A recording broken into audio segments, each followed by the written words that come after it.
एक्सएलसी news में आप सभी का स्वागत है। मैं हूं रुतेश गुप्ता। दर्शकों, जैसे कि हम सब जानते हैं कि चुनावी सरगर्मियां तेज हो गई हैं और चुनावी प्रचार की बात करें तो यहाँ पर जो है विभिन्न पॉलिटिकल पार्टीज जो है चुनावी प्रचार में जुट गई हैं। माननीय गृह मंत्री की बात करें तो गृह मंत्री जो है 2 दिवसीय दौरे पर आ रहे हैं और आज अपना संभवतः मैनिफेस्टो जो है वो भी जारी करने जा रहे हैं। आइए जानने की कोशिश करते हैं कि हमारे जम्मू वासी किस नजरिए से माननीय गृह मंत्री की विजिट को देखते हैं और मैनिफेस्टो से क्या एक्सपेक्टेशंस रखते हैं। सबसे पहले मैं उनका जम्मू कश्मीर की तरफ से उनका स्वागत करता हूं कि जम्मू कश्मीर की धरती पे आ रहे हैं जो मंदिरों का शहर माना जाता है। और मैं उनसे यही अभिलाषा करता हूं कि वो जम्मू को मतलब युवाओं के बारे में ज़्यादा सोचें, क्योंकि जब से बीजेपी की सरकार आई है तो कि युवाओं को मतलब बेरोजगार ज़्यादा हुई है, बेरोजगारी। तो जो अपने मैनिफेस्टो में ये बेरोजगारी का कुछ ना कुछ युवाओं के लिए ये जरूरी मतलब बीच में रखें।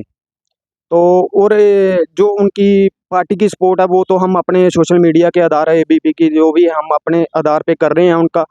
और जो छोटे मोटे उनने काम किए भी हैं और आगे भी करेंगे, ये उनसे हमें अभिलाषा है।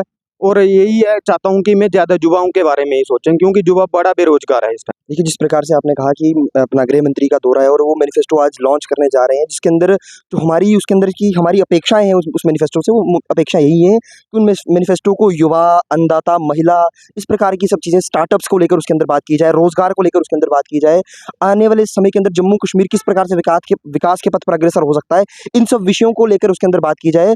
और आने वाले समय के अंदर जो एक नई सरकार जो चुन के जम्मू कश्मीर के अंदर कुछ ही महीनों के अंदर आने वाली है, उस सरकार का पूरा रोड मैप जो मैनिफेस्टो से डिफाइन होने वाला है। तो हमारा उस मैनिफेस्टो से काफ़ी सारी अपेक्षाएं हैं और हम उम्मीद करते हैं कि उन अपेक्षाओं पर जो इस समय मैनिफेस्टो है वो खरा उतरेगा। इसी के साथ जो भी मैनिफेस्टो होगा वो युवाओं के हित में हो, इसी तरह से हमारी अपेक्षाएं। जो कैंडिडेट हैं यहाँ पर एमएलए के, आप उनमें क्या क्वालिटीज देखना चाहते हैं?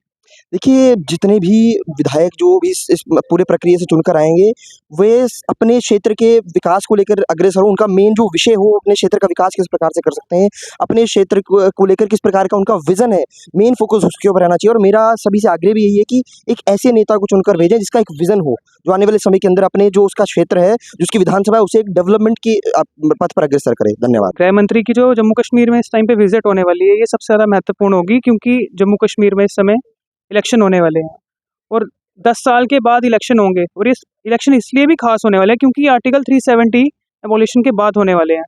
तो जम्मू के यूथ के लिए शायद इसमें कुछ अच्छी खबरें भी हों कि जम्मू के यूथ को रोज़गार का मौका मिले। एक्सपेक्टेशंस क्या है मैनिफेस्टो में, क्या क्या ऐसी चीजें होनी चाहिए जिससे यूथ जो है वो संतुष्ट हो? यूथ को सबसे पहले इस टाइम पे यही चाहिए कि एक स्टेबल हमें नौकरी चाहिए। हम नहीं बोलते कि सभी को सरकारी नौकरी मिले, सरकारी नौकरी सभी को मिल नहीं सकती है, लेकिन हमें रोज़गार के नए माध्यम की इस टाइम पे सबसे ज़्यादा ज़रूरत है। एजुकेशन में हमें सीट बढ़ाने की ज़्यादा ज़रूरत है। और सबसे ज़रूरी इस टाइम पे है जो स्मार्ट मीटर को लेकर लोगों के बीच में इतनी प्रॉब्लम्स बनी हैं कि स्मार्ट मीटर में बिल इतने आ रहे हैं। लोग बोलते हैं कि हम कुछ यूज़ ही नहीं करते हैं, लेकिन इतने बिल कैसे आ रहे हैं? या तो उनकी गड़बड़ी है या इनके सिस्टम में ही कोई प्रॉब्लम है जो इतने ज़्यादा बिल आ रहे हैं लोगों के। नहीं तो आम नागरिक जो दिन में सिर्फ एक पंखा और एक बल्ब जलाता होगा, उसका 2000 बिल कैसे आ जाएगा महीने का? ये इनकी सिस्टम की ही गड़बड़ी है, जिस पे सिस्टम को ध्यान देने की बहुत ज़्यादा आवश्यकता है। सर, आप क्या उम्मीदें रखते हैं और किस नजरिए से देखते हैं गृह मंत्री की विजिट को? देखिए, जिस प्रकार से आज गृह मंत्री जी आ रहे हैं और बीजेपी का हमने सुना है कि मैनिफेस्टो भी लॉन्च हो रहा है, तो एज अ यूथ तो हम यही चाहते हैं कि जो अनएम्प्लॉयमेंट रेट इतना जम्मू कश्मीर में हाई हो चुका है, उसको थोड़ा सा डाउन लाया जाए। अनएम्प्लॉयमेंट के नए नए साधन खोले जाएं। बेशक हम मानते हैं डेवलपमेंट्स हुई है जम्मू कश्मीर के अंदर, लेकिन जो डेवलपमेंट्स हुई हैं उससे एम्प्लॉयमेंट जनरेट अभी तक क्यों नहीं हो पा रही है? अगर नहीं हो पा रही है तो उसके ऊपर फोकस किया जाए और नए नए एम्प्लॉयमेंट के माध्यम खोले जाएं। और एक और चीज़ मैं इसमें ऐड करना चाहता हूँ कि जिस प्रकार से जो मतलब कि हम मानते हैं कि एम्प्लॉयमेंट होती है, मतलब जैसे एसएससी के फॉर्म्स तो निकलते हैं हर बार, यूपीएससी के भी निकलते हैं, लेकिन हर बंदा वो क्लियर नहीं कर सकता।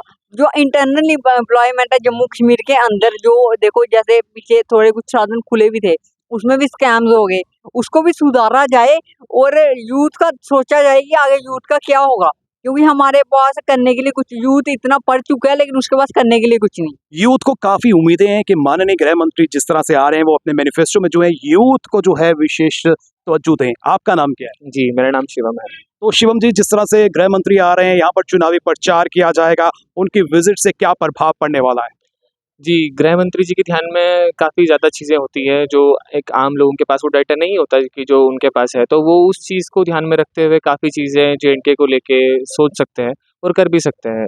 अभी हमारे पास जो सबसे इम्पोर्टेंट सेक्टर है, जैसे हिमाचल है, वैसे ही हमारे पास भी अपना टूरिज़्म सेक्टर बहुत ही ज़्यादा ग्रोथ है उसमें। अब हम करवा सकते हैं उसमें, काफ़ी ज़्यादा एम्प्लॉयमेंट भी जनरेट हो सकती है उसमें जेके टूरिज़्म में।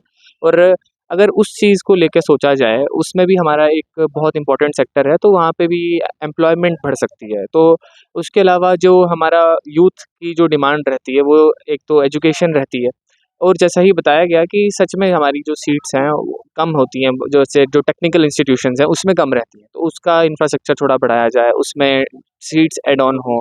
तो आप देख सकते हैं कि युवाओं को काफी उम्मीदें हैं माननीय गृह मंत्री की विजिट से। जिस तरह से 370 के निरस्त होने के बाद जो है यहाँ पर पहली बार विधानसभा के चुनाव हो रहे हैं और चुनावी प्रचार में जो है कई दिग्गज नेता जो है जम्मू कश्मीर में विजिट करेंगे और गृह मंत्री जो है आज जम्मू पहुंच रहे हैं और कल जो है जनता को संबोधित करेंगे और आज संभवतः जो है अपना मैनिफेस्टो जो है वो जारी करने जा रहे हैं। और विशेष प्रकार से युवाओं की बात करें तो युवाओं को काफी उम्मीदें हैं कि मैनिफेस्टो में जो है युवाओं का विशेष ध्यान रखा जाएगा। फिलहाल नितिन कनोत्रा और मुझे यानी रितेश गुप्ता को दीजिए इजाजत और आप देखते रहें एक्सेलशियर न्यूज।